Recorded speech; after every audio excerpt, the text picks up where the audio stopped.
Hello, welcome to the Art Room with Mr. Eck. Today we're going to be doing a project that focuses on using line as an element of art.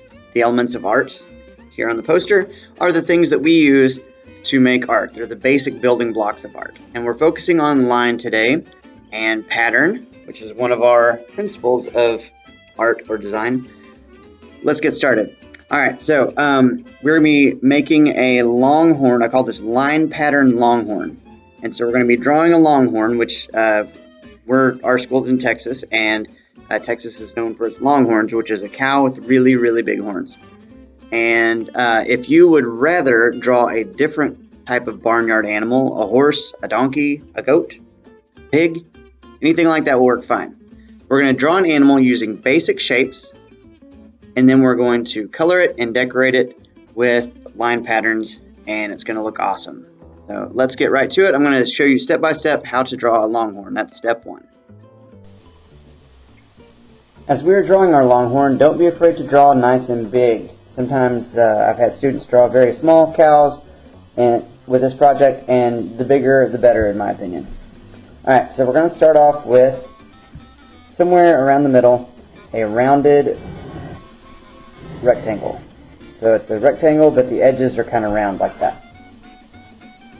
Then, everybody see that? Alright, now we're going to draw right beside it, and kind of upper left hand corner up here, we're going to draw a upside down triangle, kind of a pizza shape, and erase that part where it overlaps. And then put a circle at the bottom, like over the bottom, like that. I'm going to erase part of the triangle inside the circle. So go ahead and catch up and do that real quick. Alright, after you've done that, let's put some ovals that come off the top of the longhorn's head like that. That's its ears. Cows have big ears. Go ahead and put those ovals on there. While we're drawing ovals, let's draw some ovals on the side like this for his eyes, and some ovals or circles for his nose. Already looking like a cow, right? There's nothing much to it. It's just some shapes. Alright, let's go ahead and add those horns. So for the horn, I'm going to start off just going along the top of the head. I'm going to go to the left and then curve up. And go to the right and then curve up like that. Then you go back to the point here, come down a little bit, and then straight across. Come across, and then back up like that. There you go. Now we do need some legs, because legs are important, right? I like having legs. So to do a leg, you do two lines like that,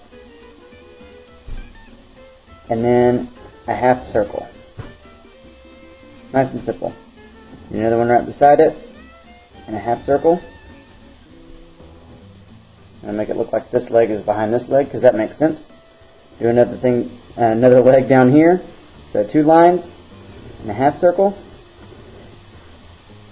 Move over a little bit, two lines and a half circle.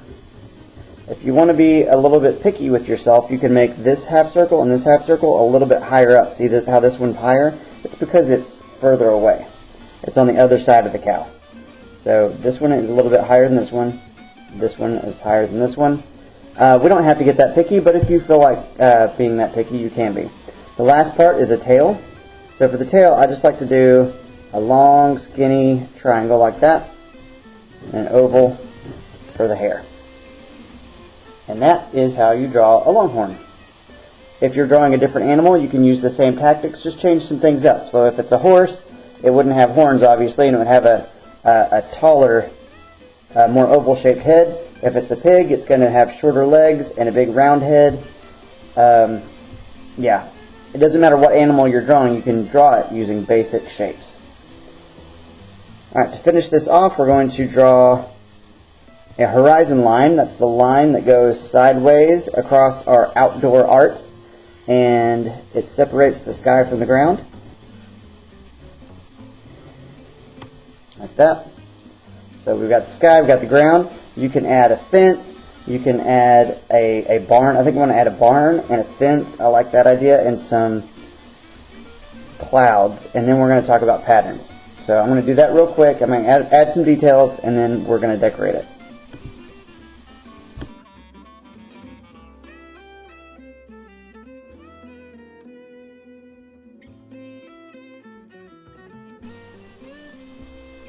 Right, the next step is going to be to add some line patterns.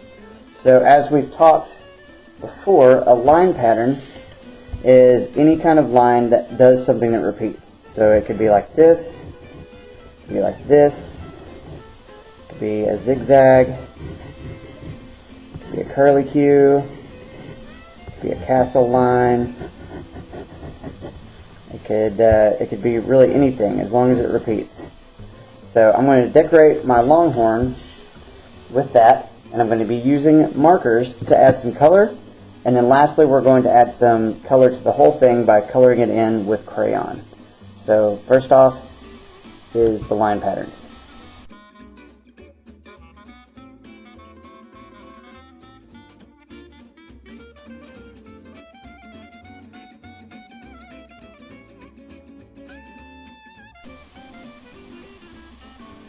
The next step is to add colors. So we've got line patterns using colored markers, which is very pretty,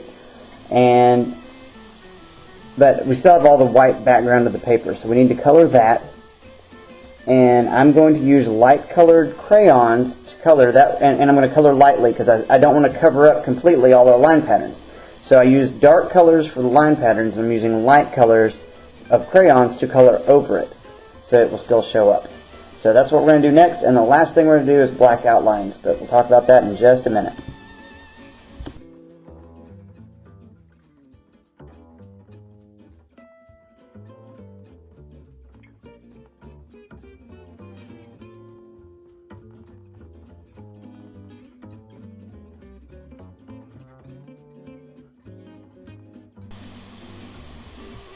Alright, so we've drawn our Longhorn, we have decorated him with line patterns, and we have colored him in with crayons, and now the only thing left to do is to trace all his lines with Sharpie, and then we're done.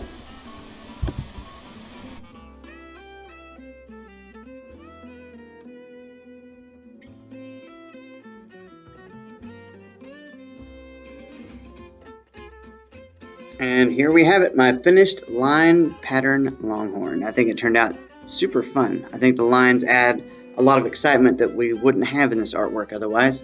And yes, I realize that my artwork is tiny, but that's because it has to fit under the camera, and it helps me work faster, so you guys have more time for art.